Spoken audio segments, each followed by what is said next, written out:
ברוכים הבאים לתוכנית חדשה של המפתחות של IMO מבית ישראקה. זה הפודקאסט שמיועד לקהילה דוברת הצרפתית, אבל לא רק, עם הבינה המלאכותית. את זה תגלו ממש בקרוב. והיום יש לנו את הזכות לארח את רחל, רואת חשבון דוברת צרפתית, אבל לא רק, כאן בישראל. היי! מה שלומך, רחל? הכל טוב, מה איתך? כן, מרגיש לי כאילו כבר היינו פה. את מאוד פעילה ברשתות, נכון? אני משתדלת. אני מנסה קצת להנגיש, לא להיות רואת חשבון שמפחידה, אלא שזה יהיה נגיש לכולם. כן, תקשיבי, זה עובד. בכל מקרה, אנחנו זוכרים אותך, ראינו אותך הרבה באינסטגרם, ואני מקווה לראות אותך באופן קבוע בפודקאסט הזה. בשמחה? בשמחה. כיוון שרובכם כבר מכירים את רחל, הרעיון הוא באמת להעלות קצת את רמת השאלות. והיום בחרנו לעשות תוכנית עם נושא מסוים. הנושא מאוד פשוט, אני אסביר לכם את הסיטואציה. מדובר בזוג יזמים. אחד מהם צרפתי ישראלי שמרוויח את ההכנסה שלו בצרפת, והשני בישראל. אז הרעיון הוא איך לגשת למצב כזה, איך אפשר קצת לייעל את הדברים כדי להשיג, ובסופו של דבר גם להתכונן לרכישת נכס נדל"ן.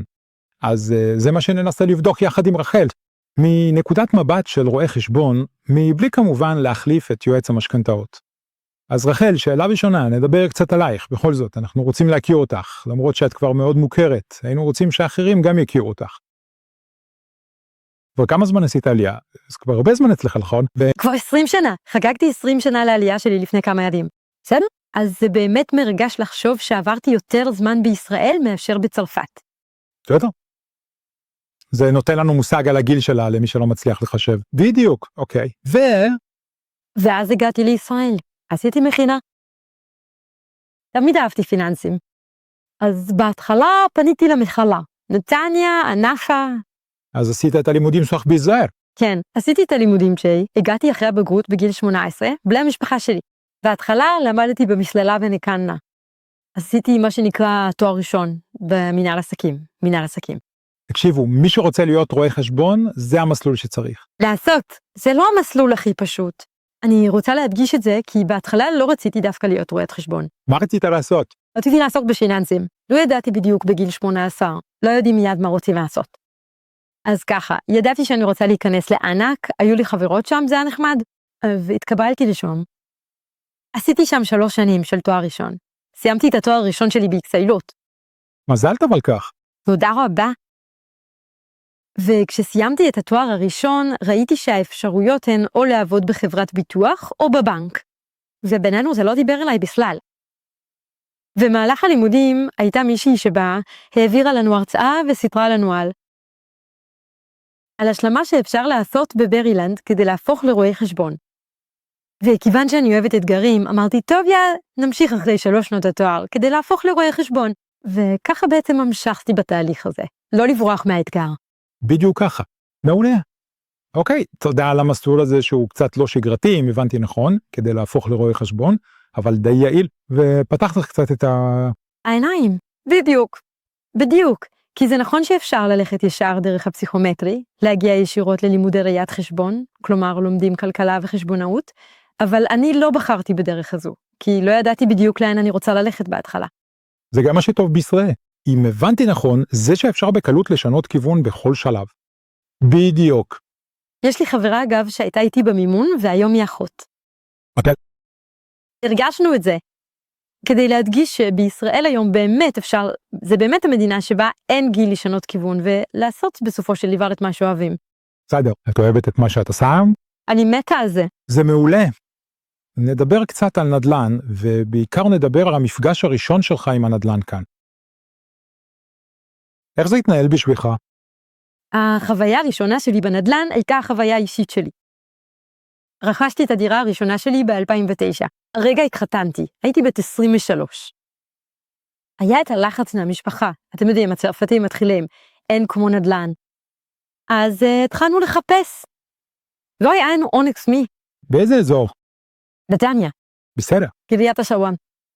התמקדנו בדירה בבניין ישן, בלי מעלית, שהיה צריך בו הרבה שיפוצים. אבל זה היה התקציב שהיה לנו, ולא היה לנו את ההון העצמי. לא היו לנו את ה-25%, אבל באותה תקופה הייתה אפשרות, כי הייתה חברה שנקראה IMI. להשלים את ההון העצמי. אבל בסופו של דבר אני שילמתי את ההלוואה על הבנק שלי. אז זה פתח לנו את הדלתות לרכישת דירה, כי אחרת זה היה מסובך. היום יש אפשרויות אחרות עם מחיר למשתכן וכל הדברים האלה.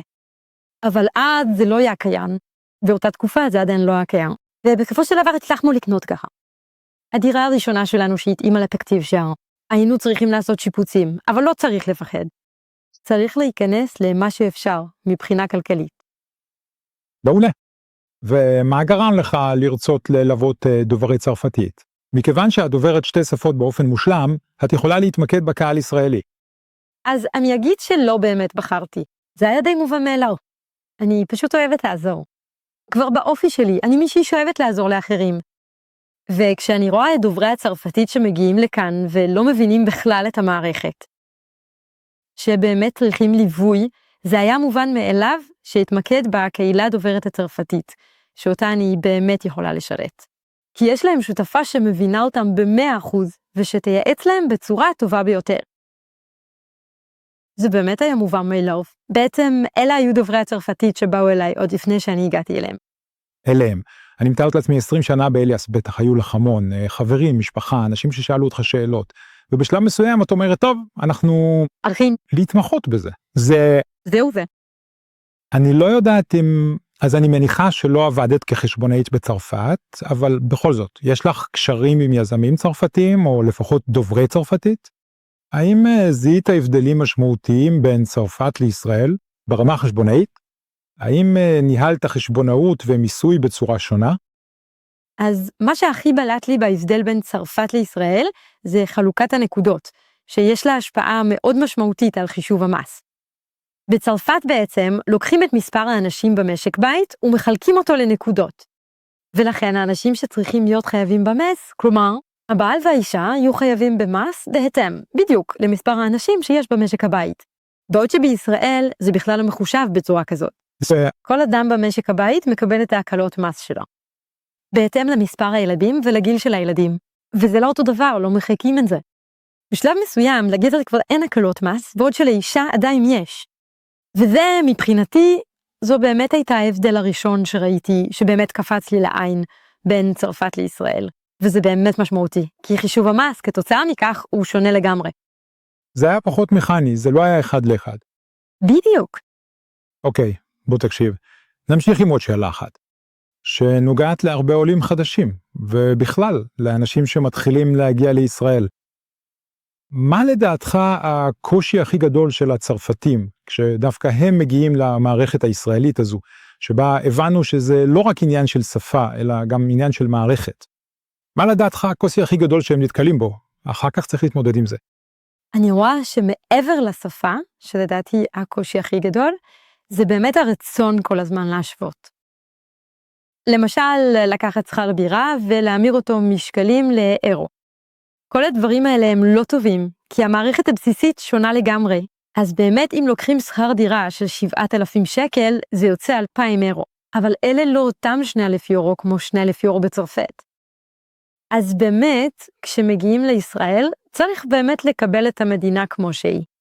ולא לרצות כל הזמן להשוות לאירו. אוקיי, אז אתה לא באמת ממליץ לאנשים לעשות את זה. לא לעשות את זה, לא לקחת כל דבר בנפרד. כי אחרת, בצרפת אסור לשכוח שיש לנו שם קצבאות, יש לנו תמיכות, כל הדברים האלה שאין כאן. אז אם לוקחים כל דבר בנפרד, צריך להסתכל על התמונה הכוללת. אוקיי, או שלוקחים את הקון, או ש... אוקיי, אני מבין מצוין, זה ממש מעניין. אנחנו מגיעים למקרה המעשי שלנו. אז היום החלטנו לקעסת. במסגרת קבוצה של יזמים שרוצים לקרות. אז ננסה להבין איך רואה חשבון, רואת חשבון, יכולה לעזור למשפחה לבנות את המצב שלה לפני רכישת נדל"ן. אני אפילו רוצה לומר, לפני שפונים ליועץ משכנתאות וכדומה, אנחנו ממש בשלב היסודות. אז מהו ההקשר, אחייל? מדובר בזוג יזמים. לאחד יש חברה בישראל, ולשני עדיין יש פעילות בצרפת. בטח יש לך לא מעט לקוחות כאלה. יש להם הכנסות משתנות. ההוצאות משתנות לפי החודשים. מבחינה פיסקלית, הוודאות קצת מורכבת, כי אחד מהם מתנהל דרך החברה שלו. בעצם הוא עובד עם חברה בצרפת, והוא לא מושך הכנסות, כמובן, כל חודש וכן הלאה. אז את יודעת קצת מה זה ההתנהלות של יזם. גם את בעצמך כזו. והמטרה שלהם היא לקנות דירה, בתוך שנה-שנתיים. אז הם היו רוצים להתכונן ולייעל את עצמם כמה שיותר, כדי להגיש תיק בזמן ובצורה הטובה ביותר. אז אני אשאל אותך שאלה ראשונה, אם זה בסדר מבחינתך. כשיזם מגיע אלייך עם פרויקט נדל"ן, ובכלל, כדי לעבוד איתך, מאיפה את מתחילה? קודם כל, אני מתחילה בלהגיד לו שפשוט צריך שנראה את הרווחים שלו, כי זה מה שהבנק יסתכל עליו. קודם כל, מה הבנק בודק בדרך כלל? את שנת המס הקודמת ואת השנה הנוכחית. זאת אומרת, שאם היום אתם בשנת 2025 ואתם רוצים לקנות נכס בחודשים הקרובים, הבנק, כשאתם יזמים, תבקש מכם את שומת המס של שנת 2024 ואישור רואה חשבון לשנת 2025. אז בהכרח מה שקרה ב-2022 עד 2023, לצערי לא ישפיע, גם אם היו לכם שנים מצוינות. מה שצריך להראות זה יציבות מסוימת ברווחים. וכמובן, הדבר המבטיח והחשוב ביותר הוא שיהיה לכם הכנסה קבועה ויציבה, שהיא פי 3 מההחזר החודשי שאתם מתכננים לשלם על ההלוואה שלכם. בסדר, אז לעבוד על רווחים, ואז הם יהפכו את זה לחודשי, כדי לזהות את הסכום בכל חודש. ולראות אם זה פי 3 מהחצי. בדיוק. זו בערך הכלל. בדיוק. אחר כך, אדם שרוכש נכס ב-1.5 ולוקח הלוואה של 500,000, זה לא אותן דרישות כמו מישהו שלוקח הלוואה של 2 מיליון על נכס של 4 מיליון. אז כל מקרה באמת שונה, ואנחנו נבחן אותו יחד, וננסה למקסם את הסיכויים, כדי שהאדם יוכל לקבל את ההלוואה בזמן שהוא צריך. בסדר. האם אתה תבקש מהם מיד להביא את כל המסמכים שלהם, את הדוחות הכספיים, את תלושי השכר? איך אתה יוצר את קצת? לא, אני לא אבקש מהם מסמכים כאלה. זה התסקד. של המתווך. בדיוק, המתווך הוא דנק. אז זה לא אני שאבקש מהם את המסמכים שלהם. מה שאני אבקש מהם זה איך אפשר יחד לבנות תחזית, כדי שנוכל לקבל את האשראי. אז ננסה לבדוק יחד איך למקסם את הסיכויים. למשל, יש לנו חוזה שאמור להיות משולם במהלך 6 החודשים הקרובים. ננסה לבדוק אם אפשר לקבל מקדמה על הפרויקט, כדי שנוכל להראות שיש משהו הנה, בכיוון הנכון. הנה. עדיף להראות משהו קבוע, מאשר קפיצה גדולה בהכנסות, ואז ירידה. אתה, היום יש לך ראייה אמיתית. על עולם היזמים, על הקשרים שלהם עם הבנקים, בפועל, הבנקים היום. הן מתחשבות בהכנסות הצרפתיות, בדוחות הכספיים הצרפתיים, איך הן מגינות על עצמן, קצת אמת, קצת שקר. אז כן, זה באמת נקודה שהיא מאוד חשובה. זה שבשנים האחרונות באמת ראיתי הבדל בין אנשים שרוצים לקבל אשראי עם אך ורק שומות מס צרפתיות, לבין אלה שיש להם משהו בישראל.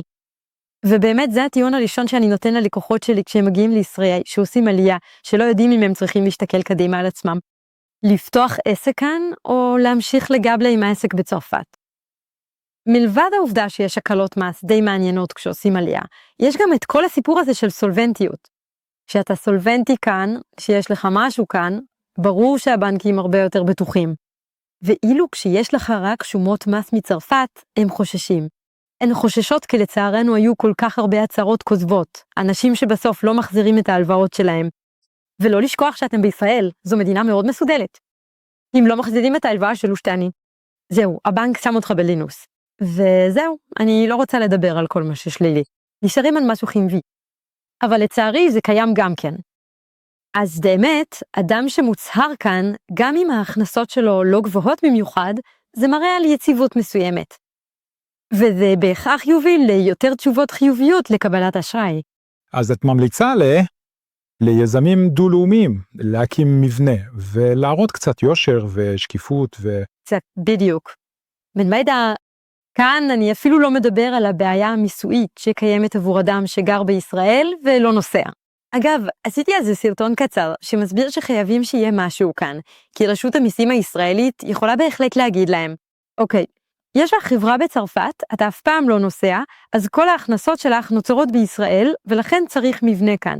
מעבר לצד הזה שהוא יותר מיסויי, לבנקים ולצורך קבלת הלוואה, בטוח שיהיו לכם יותר סיכויים. אני בטוחה שהמתווך למשכנתאות כבר אמר לכם את זה, או יגיד לכם, אבל יש יותר סיכוי לקבל כשיש משהו כאן. ההכנסות מצרפת יבואו להוסיף, להרגיע קצת. בדיוק. זה בדיוק זה. הן יבואו להוסיף, לחזק. זה קצת כמו הדובדבן שבקצפת, אבל זה לא צריך להיות רק זה. יודע שבצרפת אנחנו חיים בקלישאות, שכדי לקחת הלוואה חייבים תלושי שכר. יזמין. נחשבים לטובים, אבל רק אחרי 2 עד 3 דוחות כספיים. נראה לי שבישראל הם קצת יותר ידידותיים ליזמים. אתה מאשר לזה? כן, אני מאשר. זה נכון שיש יותר ניירת, אבל בינינו זה לא היזם שעושה את זה. את כל הניירת אני עושה. אני חושב שגם אתה יכול להעיד בזה. אז אין מה לחשוש מהעניין הזה. אנחנו מכינים את הניירת, כותבים את מה שצריך לכתוב, חותמים על המסמכים, אין שום בעיה, והאשראים מאושרים. אז באמת לא צריך לפחד מזה שכאשר אתה יזם זה יהיה יותר מסובך או שלא תקבל אשראי. זה פשוט יותר עבודה בשבילי, אבל אין שום בעיה. האשראים מתקבלים גם ליזמים. זה מאוד מאוד מרגיע, וגם מאוד נותן מוטיבציה גדולה, לדעת שבאמת ובתמים הם מתחשבים באופן מלא בחיים האישיים של היזם, ושזו בהחלט לא קטגוריה מסוכנת או בעייתית. אחר כך, ברור שבינינו, אם אחד לא עובד, אז בשביל אחד מבני הזוג שלא מרוויח. לא הרבה, אבל הנה 2 שלא עובדים, זה כבר יכול להיות מסובך. הכל תלוי, שוב, בסכום ההלוואה שאנחנו רוצים. יבקש מהבנק. זה מאוד יפה. אנחנו נוסיף עוד ונרגיע. בדיוק, אנחנו הולכים על 2 רגליים. בדיוק, אחר כך הכל תלוי בהון העצמי שיש לנו. יש לנו 2 שלא עובדים, אבל יש לנו הון עצמי טוב. זה בסדר, אנחנו זי. שוב, כל מקרה הוא שונה וצריך לבדוק אותו יחד. בוא נדבר על אופטימיזציה ותחזית, כי למשל, נדבר על זה. יש קצת. כן, אנחנו בפודקאסט הייטק והבינה המלאכותית משתלטת. על היום-יום שלנו. מאיך אתה רואה את זה? בתחום ראיית החשבון, זה... יתרון מבחינתי, זה באמת יתרון. זה עוזר לנו, זה מלווה אותנו. הנה, זה כמו כל דבר. אני לא רואה את זה כאיום, לפחות לא במקצוע שלי, באופן אישי. אני רואה בזה יתרון כדי להתקדם מהר יותר, כדי להיות יותר פרודוקטיבית עם הלקוחות שלי. ולאפשר להם בדיוק להציע אפשרויות שבעבר לא היו לנו. אני יכולה אפילו לספר לך על לקוחות שפעם היו מגיעים עם ערימות כאלה של חשבוניות. היום הכל דיגיטלי. יש לנו תוכנות הנהלת חשבונות שמזהות טעויות, שמזהות כפילויות, דברים שלא היו פעם. אז מבחינתי, הבינה המלאכותית היא ממש ברכה. קראתי פוסט ממש נחמד שאמר, לא צריך לפחד מהבינה המלאכותית, היא לא תגרום לכם לאבד את העבודה. לעומת זאת, אלה שיודעים להשתמש בה, יכולים להיות מתחרים רציניים, ואולי אפילו... ברור שזה מתקדם מאוד מהר. אני יודעת שגם בזכות בעלי, שהוא מאוד בעניינים בתחום הזה, אני חייבת להתעדכן ולראות שזה מתקדם בקצב מטורף. זה אומר שאם לאינטרנט ולמחשבים לקח 10 שנים להתבסס, הבינה המלאכותית מתקדמת כל יום. אז אין ברירה אלא להיכנס לזה. אפשר בקלות להישאר מאחור. אני מניח שזה חוסך לך הרבה פעילויות שבעבר היו גוזלות זמן. הכל הופך לאוטומטי. זה מדהים! רחל, ליזם שמגיע לישראל, אמרת שחשוב לבנות את האמינות הפיננסית שלו, ולהראות שיש לו משהו גם בארץ. איזו מבנה את ממליצה להתחלה? האם את ממליצה באופן ברור להתחיל עם מבנה קטן, ואז בהמשך להתקדם למשהו גדול יותר? או שמה מההתחלה את ממליצה ללכת על מבנה גדול? מה דעתך? אז באמת לדעתי כדאי להתחיל בקטן. זהו, אנחנו לא יודעים מיד. עוסק מאושט. יש לי אפילו לקוחות שהתחילו בעוסק בטור, ובאותה שנה שינו את העסק שלהם. קודם כל, כי אם מתחילים מיד עם חברה BAM, למשל המקבילה לסארל, זו מבנה מאוד גדול, זה יקר מאוד, מאוד מסובך לפתוח ומאוד מסובך לסגור. על זה, עורכי הדין יוכלו לספר לכם. רחל, בא להזדבר. אנקדוטה, כמה זמן עברה? 10 שנים? כן, 10 שנים. 10 שנים, אז בטח ראית כבר הכל. יש לך איזו אנקדוטה, הצלחה למשל, שאת גאה בה? קודם כל אנחנו בתחום הנדל"ן. וזה נכון שיש לי לקוחות שמגיעים אליי בשביל רכישת נדל"ן, שמאוד מפחדים שהתיק שלהם לא יאושר. ולעבורי זו באמת נאווה, שיש לי לקוח שבא ואומר לי, זהו, הכל בסדר. רחל, קיבלתי את האישור העקרוני שלי. הנה, הכל מסתדר. בשבילי זו באמת נאווה. וזה קצת התפקיד של המתווך או של הבנק, לא? איך את מתערבת? בשבילי, המתווך הוא זה שמנסה להשיג את הריביות הכי טובות, את התהליך הכי טוב עבור הלקוחות שלו. ומה שחשוב לדעת זה שלמרות הכל, יש לי לקוחות שפונים ישירות לבנק, ולא בהכרח לוקחים מתווך. בסדר. אבל לקוח שמבקש ממני את המסמכים, שאנחנו ממלאים את הכל, שהכנו מראש כדי שתהיה לנו ראות. ובסופו של דבר, כשהוא מקבל את האשראי שלו, זו הרגשה מיוחדת. זה אומר שמה שתכננו מראש, זה עבר חלק. ואז ברוך השם הוא מגשים את החלום שלו לרכוש נכס בישראל. מעולה. אז איך בעצם את מתקשרת עם שאר הגורמים המקצועיים? למשל, יזמי נדל"ן, עורכי דין, מתווכי אשראי? כן, אנחנו עובדים בשיתוף פעולה. הם מבקשים ממני את המסמכים. אני מעבירה אותם. לפעמים יש דברים קטנים שצריך לשנות. אנחנו באמת עובדים בשיתוף פעולה הדוק, ואז אנחנו עושים את מה שצריך לעשות. אז בעצם, בסופו של דבר, המתווך יבקש רשימה של מסמכים מסוימים מהלקוח שלו, או ממך ישירות. אתה תדאג לספק לו את המסמכים הכי מדויקים והכי נכונים. בדיוק. אבל זה נכון שהמתווך הוא זה שמכיר את המוצרים הטובים, את הריביות, ובאיזו בנק. יש יותר סיכוי שהתיק הזה יעבור מאשר אחר. בישראל אנחנו יודעים טוב מאוד שזה לא רק ריבית קבועה. יש ריבית משתנה, יש ריבית צמודה לפיים. אז זה המתווך שמתמחה בזה. זה לעומת זאת לא התחום שלי. אוקיי, ממלא. אם תרצה לספר לנו על זה, אתה לא חייב? אני יכול להוציא את הקלף לך. ג'וקן. האם היה לך מקרה בלתי צפוי או כישלון מלמד? בכנות, זה לא נכון להגיד שהכל מושלם, הכל אפס, הכל ורוד. הייתה לי תקופה שבה ב-HRM היה פיק גדול, של לקוחות שהגיעו, אם זה מפה לאוזן, או אפילו דרך הרשתות. והנה, היו לי לקוחות שהיו איתי במשך שנים, שהרגישו קצת ירידה. וזה נכון שאני בן אדם שמאוד מקשים, ובאמת הייתי קשובה ללקוחות האלה. וככה אמרתי, רחל, את לא יכולה להמשיך להיות לבד. וככה צריך לגייס אנשים. אדם אחד, ואז שניים, ואז שלושה, ולבנות צוות אמיתי כדי שגם הוותיקים וגם החדשים יהיו מרוצים. אז בעצם מול הקושי הזה שפגשת, זה באמת אפשר לך להתקדם ולהגיע למשרד שיש לך היום. בדיוק. מעולה. רחל, מה השאלה שהיית רוצה שישאלו אותי יותר לעתים קרובות? זו רחל, מה שלומך? שלום. כי זה בדרך כלל ככה. פתאום ביטוח לאומי מתקשרים אליי, שולחים לי מסמכים, בלי שלום, בלי כלום. הכל בלחץ, כאילו הכל תחוף. כן, הכל... בעצם זה מצחיק, כי הבוקר הייתי בפגישה עם סוכן ביטוח, ומה שהסברתי לו זה שהלקוחות דוברי הצרפתית, אז שים לב, אני לא רוצה להכליל, אבל הרבה בתחום שלי, זה כאילו הם עולים חדשים באולפן. במובן שצריך ממש להסביר להם הכל, מהלכה. להיות ממש בהסבר, בהבנה. אבל לפעמים הם מאוד מפחדים. ברגע שהם רואים מכתב, מסמך, לפעמים זה אפילו המרשם של הרופא. הם חושבים שזה מסמך מהביטוח הלאומי. אז רק ישאל אותי שלום, מה שלומך? הנה, לפעמים. להציף את הרשתות שלו ולשאול אותו אם הכל בסדר. ואז הכל בסדר, נמשיך הלאה. טוב, וכן. יופי, מעולה. רחל, איך את רואה את המקצוע שלך בעוד 5 שנים? אם מדברים במונחים של נדל"ן, כי אנחנו עוסקים בנדל"ן, באמת אני רואה שזה תחום, לפחות אצל דוברי הצרפתית, שרק מתפתח. באמת, בחודשים האחרונים, היו לי המון אנשים שגרים בצרפת, שפנו אליי כי הם רוצים לרכוש נכס בישראל. הם מנסים למצוא פתרונות, מיסוי, דרכים שמות. איך אפשר לרכוש נכס בישראל דרך חברה, למשל דרך חברה צרפתית? אז אני באמת חושבת שזה מקצוע מפתח בשנים הקרובות. כלומר, בניית מבנים אופטימליים ואיכותיים במיוחד עבור צרפת ישראל לרכישה.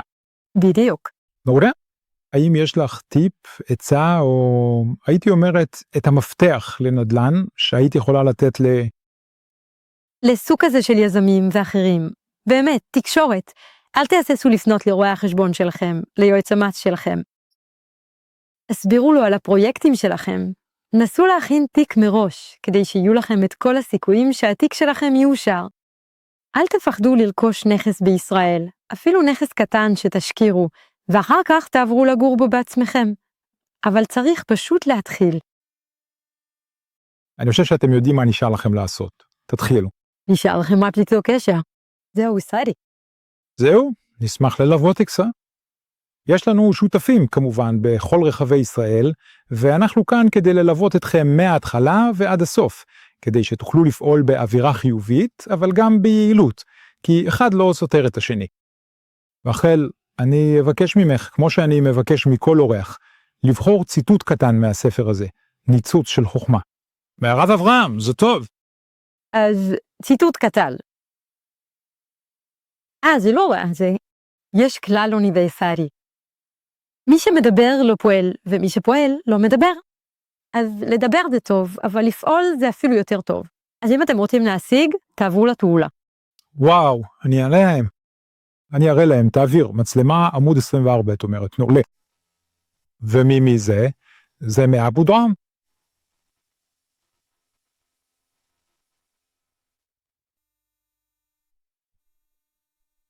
טוב, יאללה, אנחנו מסודרים, זה חטא. טוב, אני נותן לך את הדבר הקטן הזה, יש לי רק אחד.